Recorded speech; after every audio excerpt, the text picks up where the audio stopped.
When filing the lawsuit, I was required to fill in the nature of the case.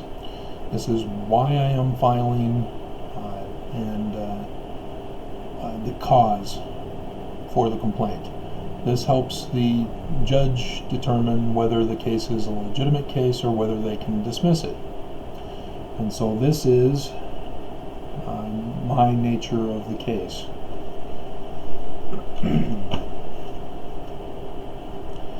This is not a lawsuit against the religious entity, but the corporate entity. The defendant wants people to believe their religious and corporate entities are one and the same, because they think they can get away with their crimes under the protection of the First Amendment by using the religion as a front for criminal activity. In the October 1984 General Conference of the defendant, Elder Ronald E. Pullman of the Quorum of 70 gave a talk titled "The Gospel and the Church," which the defendant ordered him to reshoot it later that week with a different edited version of his original talk. The defendant's insistence has deceived many Mormons who attack critics of the corporation as if those critics were attacking Mormon religion. Tax avoidance is another reason for wanting to claim their corporation as their religion, as they are estimated to be worth in the tens or hundreds of billions. That's been clarified since the filing with that 100 billion tithing scheme scandal, which also allows them to hide their real financial wealth. And then I quote George Kent from the House Intelligence Committee impeachment hearings. "You can't promote principled anti-corruption action without pissing off corrupt people." My first filing was rushed in order to temporarily protect myself from assaults I've been getting, of which the defendant is the primary cause. With this filing, the defendant will want me dead this time rather than having me disappeared as they did before, or perpetually tortured using financial extortion and threats for compliance. The defendant is a powerful crime organization that they don't need to directly order my murder, as they have agents who give loyalty oaths to them. Among the agents are a number of domestic terrorist gangs and groups such as the Danites, the Mormon Mafia, Mormon white supremacist groups and gangs, Mormon Polynesian gangs, Mormon Mexican and Latino gangs, Scottish Rites Mormons, a new group with a Twitter account, #DesNat, and Mormon apologetics groups. I'm likely to be missing some. The defendant's arm also reaches into Utah government at all levels and in all branches, even to include federal. And the defendant also controls businesses and the economy of Utah. All of the defendant's agents give loyalty oaths to defend and protect the organization. I know all of this because I am an agent of the defendant. Born and raised into, without my choice, and thus indoctrinated into trusting the organization and defending and protecting it. Now I have obtained the evidence against the defendant and will no longer allow them to bully me ever again. As such, I need this kept public, and I intend to file a motion for news cameras to be allowed in the courtroom. In The Art of War by Sun Tzu, the greatest success against your enemy is to get them to destroy themselves, or have them cause as much damage to themselves first before risking the lives of your soldiers. These are the three phases of attack. Four, technically, I see the error. 1. Send in agents to secretly infiltrate the enemy and spread misinformation and disinformation. 2. Censor and cut off information within and coming in and going out. shut off and cut off access to provisions, power, fuel, and utilities. This is called a fire sale. And 4, not 3, physically attack or invade once the enemy has been sufficiently weakened, regardless of whether or not internal fighting has occurred and escalated to civil war. Our intelligence agencies have released that the Russians infiltrated America before the 1980s, when they were exposed through many sleeper cells. Those many sleeper cells still remain in America. They've also released that they interfered with the 2016 presidential election through misinformation and disinformation on social media platforms. In December 2018, FCC Chairman Ajit Pai stopped net neutrality. People were greatly concerned about internet no longer being free to surf and that throttling would occur. Instead, it allowed analytics to thrive. Cambridge Analytica was the most popular analytics program, which helped the Russians with their mis- and disinformation campaign in 2016. The UK and the EU both banned analytic programs with their cookies that spy, hack, steal, and sell computer data of the people, whereas our current administration has done nothing to protect us, as I've been victimized still to this day. On 1 October 2019, the very day after I filed my original lawsuit, my website company switched analytical programs with no notification, destroying my online business and censoring my posting about my lawsuit. YouTube is now warning users that on 10 December 2019, they too will begin censoring, as they already have shut down my public account channel earlier in 2019 that again dealt with criticism of the defendant, as I tested to confirm that Russians are indeed using YouTube to attack Americans. Analytical programs are not statistics, but manipulate statistics to favor certain parties and censor others. This is done through dichotomous and non-dichotomous classification and categorization. The late Stanley Smith Stevens, a Mormon from Ogden, Utah, was the psychologist who organized this classification method, which is still used this day by Utah psychologists. To illustrate its use, our government has only 2 main parties that control our nation, the Democrats and the Republicans. There are other ways to run a government, but we are forced to choose only from candidates of either of the 2 parties, within each party are held primaries to determine which one candidate will run against the other party's candidate for an office. Within each party are subcategories for left, center, and right wings. And there are even further subcategories within those subcategories, usually with the word alt, to describe the particular category being referred to. This categorization has conformed the thinking of many Americans who identify as one or the other party and make the assumption that those who are not of their party or their party mindset must be of the other party and are therefore the enemy. I, for example, have been accused of being of another party and even threatened when I'm not a follower of either party. Since the United States Constitution orders in Articles 4 and 6 that we are not to have party government, i.e. Socialist Republic, as was the USSR, Cambridge Analytica's program categorized people into either liberal or conservative, then targeted their advertising back to those people to mis- and disinform based upon their liberal or conservative position. In 2016, when I was still on Facebook, I tried to warn my literal neighbors, who were my friends, that they shouldn't fall for these propaganda ads, but I was unsuccessful.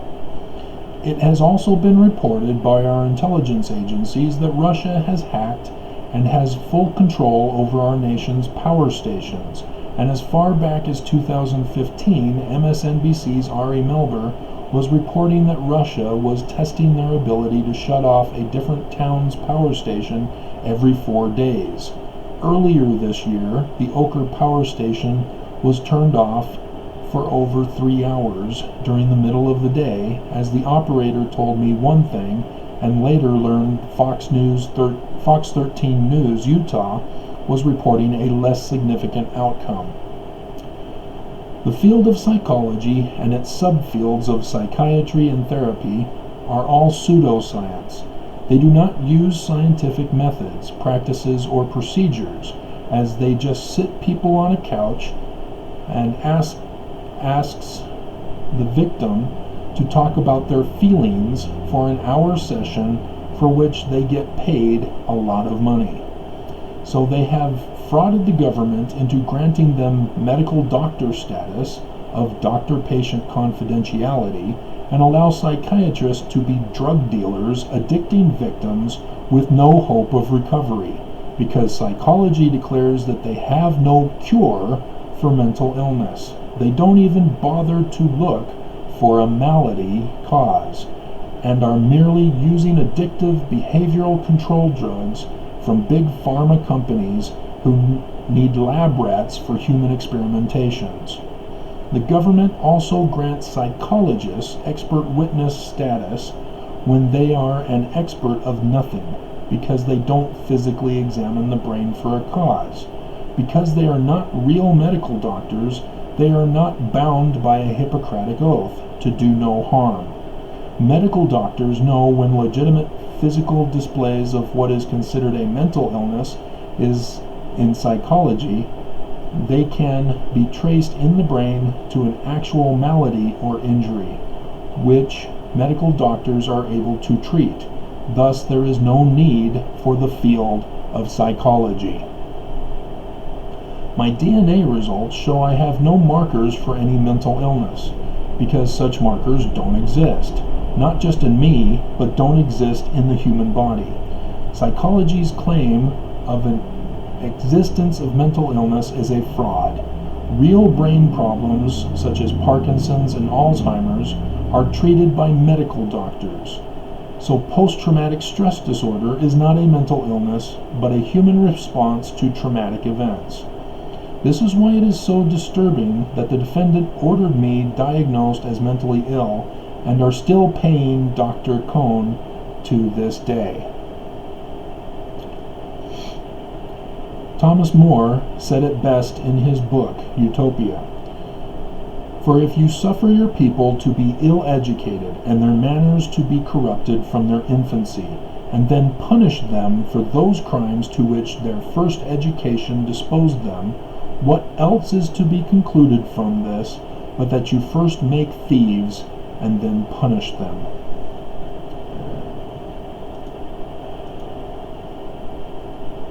So after Judge Dale Kimball denied my petition for a redress of grievances, which included the defendant's plant, I did make a correction later on, as I identified the actual case back in 2008. It was Benson who, Judge Kimball was the one who refused to recuse. Benson was the one who made the final verdict that I can't file a lawsuit. So that's so that you know that that was corrected.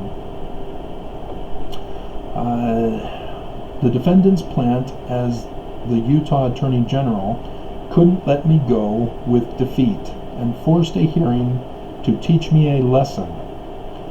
But Shurtleff didn't stop there, as he requested the state legislature to pass in 2008 a version of Rule R527-260, which I see they've just revised this year. It was clear the defendant was not going to leave me alone, so I turned in a book I had been working on titled Modern American Utopia, inspired by Thomas More's Utopia. into a petition for a redress of grievances. I was already denied petitioning, so I just dropped it off at the Capitol building where the governor and Utah Attorney General's offices are, the Matheson Courthouse, and the Defendant's Administration Building. I was offering myself up if that's what they wanted to do to me, and I confirmed that that is exactly what they wanted to do to me, as they disappeared me for 6 years. Through mistakes from key individuals' retirements, I was set free in 2014, and the assaults against me have resumed, and again I have to stand up to the bullying alone. But this time, the defendant's arrest of me in 2008 is the evidence against them, and I've been able to acquire much more because of my status as an agent for the defendant.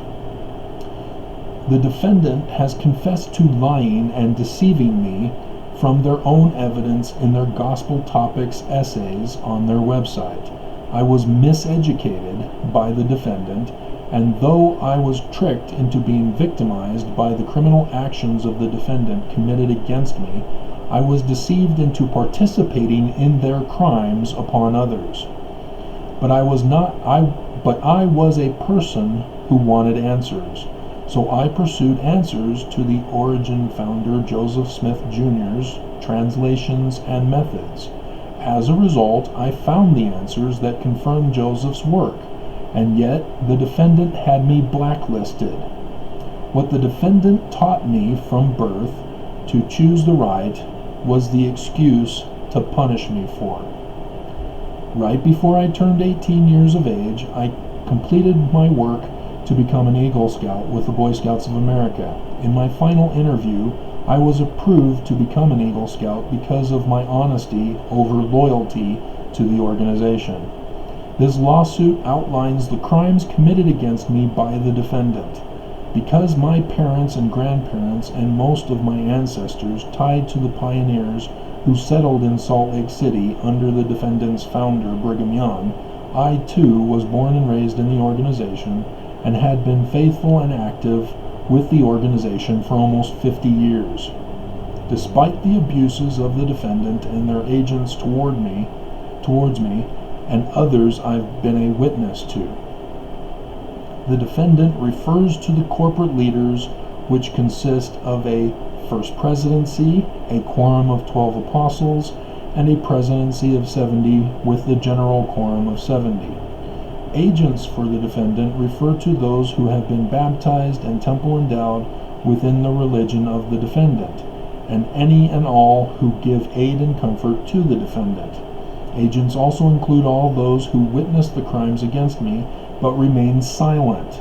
All such persons are understood as complicit in the crimes against me, even if their silence is due to extortion threats to be silent by the defendant or their agents. As I indicated, I too have been an agent for almost 50 years. There is a distinct difference between the defendant, which consists of the corporation, and the front for the defendant's corporation, the religion. Evidence shows that the defendant has altered documents to preserve the perception that the corporation and the religion are one and the same, as the corporation impacts the religion and the leadership contain religious titles. But just as the stereotyped mafia crime organizations using sanitation as their front and have sanitation titles related to the business, so too is their crime organization separate from their sanitation work. As an agent of the defendant, I became privy to the crimes and corruption of the defendant, as I was extorted and threatened to be silent, complicit and compliant in defending and protecting the defendant. I am not able to put into this lawsuit all of the crimes committed against me since my birth, and because this cannot be a criminal lawsuit, there are many crimes I cannot include my witness of. Because the defendant deceived me as to their status, that of being the true church, led directly by our God, I dismiss the defendant's criminal actions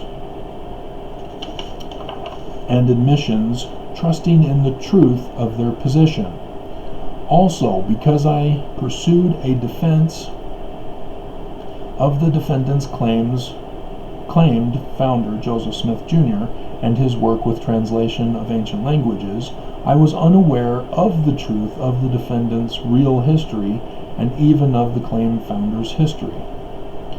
At the University of Lethbridge, I received a dual bachelor's in Bible Studies and Philosophy of Science with a minor in classical languages of Biblical Hebrew, Greek, and Latin.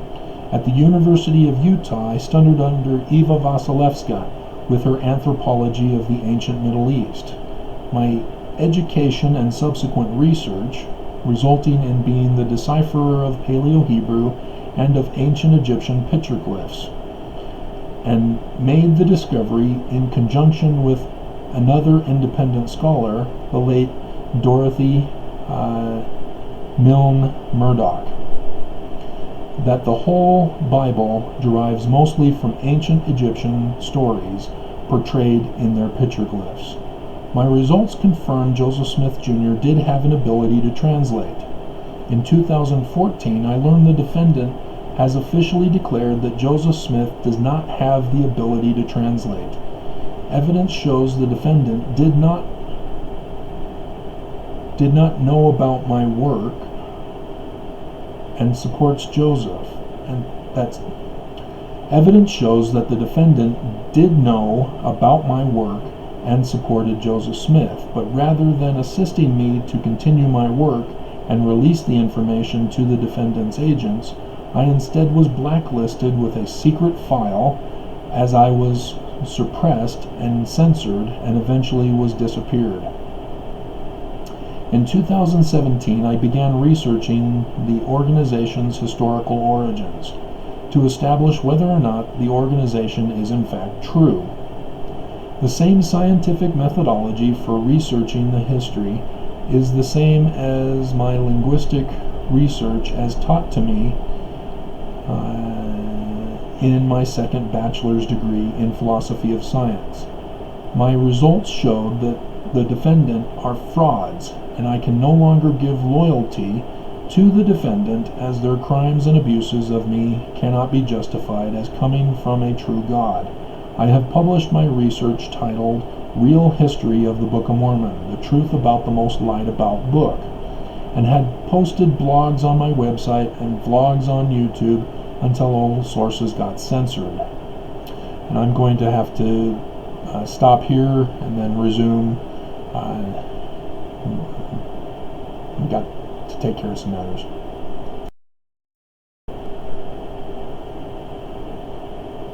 Okay, I'm back.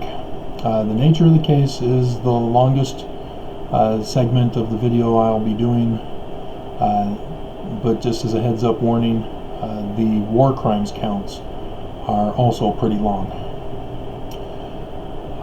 So to resume,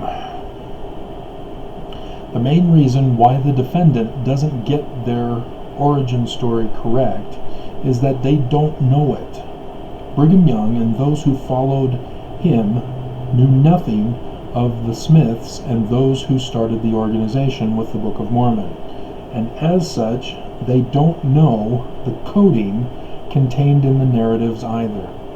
In the 1835 edition of the Doctrine and Covenants, the names were coded, confirming they used coding. The coding in the Book of Mormon involves the books plagiarized within. And then I quote Jacob chapter 7 verses 26 and 27. And it came to pass that I, Jacob, began to be old, and the record of this people being kept on the other plates of Nephi. Wherefore I conclude this record, declaring that I have written according to the best of my knowledge, by saying that the time passed away with us, and also our lives passed away, like as it were unto us as a dream, with being a lonesome and a solemn people, wanderers, cast out from Jerusalem, born in tribulation, in a wilderness, and hated of our brethren, which caused wars and contentions, wherefore we did mourn out our days. And I, Jacob, saw that I must soon go down to my grave. Wherefore I said unto my son Enos, Take these plates.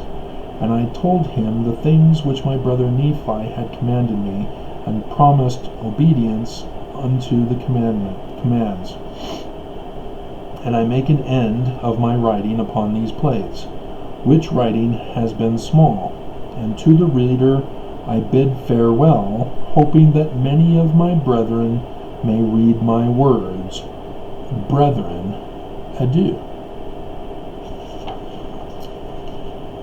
Robert Burns, The Mystic Tie, 1786, A Farewell to the Mason Brethren of the St. James Lodge, Tarbolton.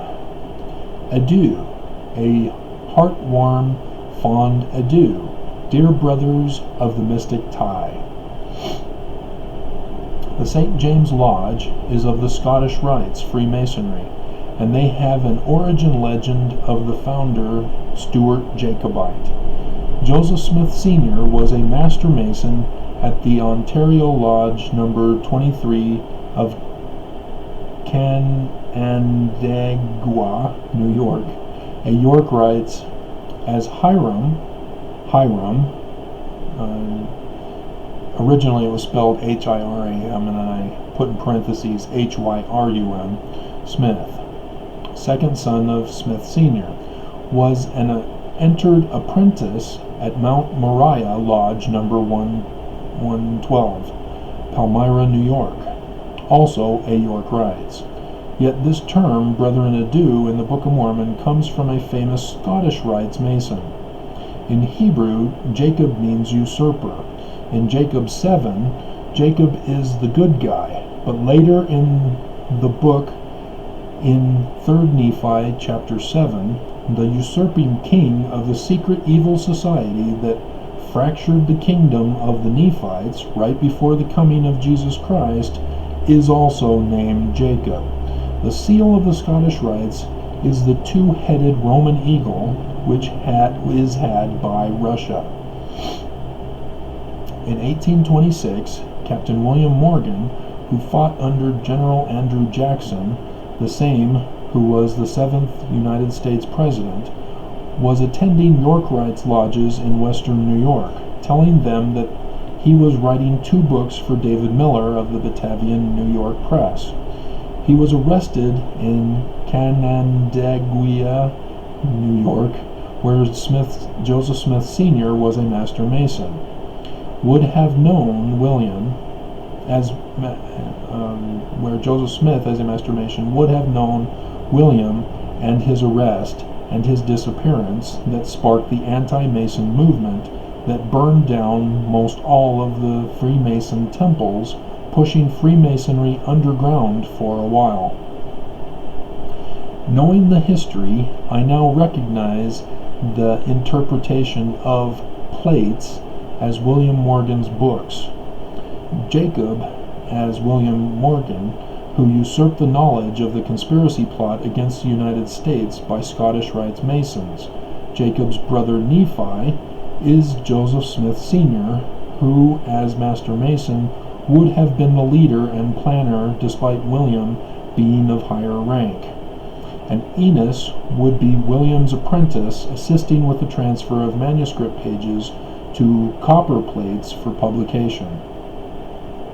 Because the Book of Mormon was written after the anti-Mason movement, the warning to America was meant to be in a future time and gives us the clue to read the Book of Revelation in the New Testament, where in chapter 12 specific future dates are given, and in chapter 13 identifies who Jacob will be and what he will do. John also talks about a false prophet who works for the dragon, as does the beast of chapter 13. The Book of Mormon instruction on how to identify a corrupt church instructs on how to identify a corrupt church. In the York Rites, the highest rank is the Order of Knights Templar, whose seal is of an empty cross with an empty crown hung on it. This has to do with the death of Jesus Christ and the Knights Templar preparing the way for the coming of the male child of Revelation 12, who is to restore the kingdom of David of the Old Testament. The Yorkites personified Jesus as the character Hiram Abiff, whom both personified the Egyptian god Osiris, who was murdered, his kingdom usurped by his brother, and restored by his son. The second coming of Jesus was not to be understood by a Christ or Messiah as Christians understand him, but as the Jews understand him. Our current administrative leader has designated himself as being a king, as his lawyers argue Trump can't even be investigated for crime, let alone impeached and indicted, overthrowing the United States Constitution, and even declared himself as the chosen one. And as Nancy Pelosi told Trump in that famous meeting immortalized in a picture on Trump's Twitter account, and used also by Nancy Pelosi, all roads lead to Putin. But Joseph Smith Jr. was murdered, and his organization usurped by Brigham Young and others of the Scottish Rites Freemasons, who know nothing of the original organization's origins and coding, as the defendant's current CEO is doing business with Putin. The defendant wanting a temple in Russia, and Trump wanting a Trump Tower in Russia, making both compromise to Putin, who controls both. With my training as an Eagle Scout, I present this lawsuit, which presents an honest accounting of the crimes committed against me, as they also put at risk America's national security. My concern is that this lawsuit is too late, as the national security threat to America are reaching a climax with congressional impeachment hearings and the next expected government shutdown on 21 December 2019, which will cause this lawsuit to be dropped. I attempted to obtain help from any and all known agencies, groups, individuals, and law firms, all of whom it is their job to assist me, but none of them would render my First Amendment rights over loyalty to the defendant. So having exhausted all my resources, I am forced to stand alone against a literal Goliath of wealth, power, influence, and control, not just in Utah, but all over the world, and a legal team. I have been forced before to pursue a lawsuit against the state of Utah and the defendant back in the 2000s, all by myself, as well as for having done that, and for having done that, the defendant retaliated by ordering the state to have me disappeared in 2008, as the defendant's state press removed all my article comments. I got skipped on the 2010 census, and the lawsuit filed against me was ordered sealed, not to mention my inability to communicate with the outside world. Alrighty. That is the end of the nature of the case. A number of those natures will be discussed in the lawsuit.